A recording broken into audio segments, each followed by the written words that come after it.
Big boss Telugu season 7లో ఒక అనామకుడిగా పాల్గొన్నాడు పల్లవి ప్రశాంత్.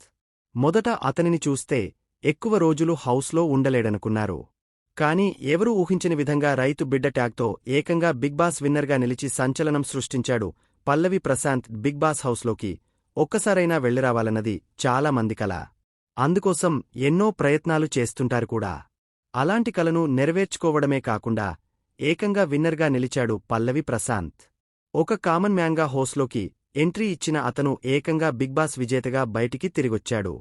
రైతు బిడ్డ ట్యాగ్తో బుల్లితెర అభిమాను గెలుచుకుని బిగ్ బాస్ తెలుగు 7వ సీజన్ విజేతగా అవతరించాడు. అయితే బిగ్ బాస్ ట్రోఫీ గెలిచిన ఆనందం కొద్ది గంటల్లోనే ఆవిరైంది పల్లవి ప్రశాంత్కు. గ్రాండ్ ఫినాలే రోజు రాత్రి అన్నపూర్ణ స్టూడియో బయట కొన్ని హింసాత్మక ఘటనలు జరిగాయి. ఆర్టీసీ బస్సు కూడా ధ్వంసమైంది. దీంతో పోలీసులు బిగ్ బాస్ విన్నర్ పల్లవి ప్రశాంత్తో పాటు అతని తమ్ముడిపై కూడా కేసు అరెస్ట్ చేశారు. ఈ కేసులో భాగంగా కొద్ది రోజులు జైలు జీవితం కూడా గడిపాడు ప్రశాంత్. ఆ తర్వాత బెయిల్పై బయటకు వచ్చాడు. ఇప్పుడిదే సంఘటనను మళ్లీ గుర్తు చేసుకున్నాడు రైతుబిడ్డ. ఇంటర్వ్యూకు హాజరైన అతను చాలా ఎమోషనల్గా మాట్లాడాడు. ఇంత బతుకు బతికి మా నాన్నను కోర్టు మెట్లు ఎక్కేలా చేశానని కన్నీళ్లు పెట్టుకున్నాడు.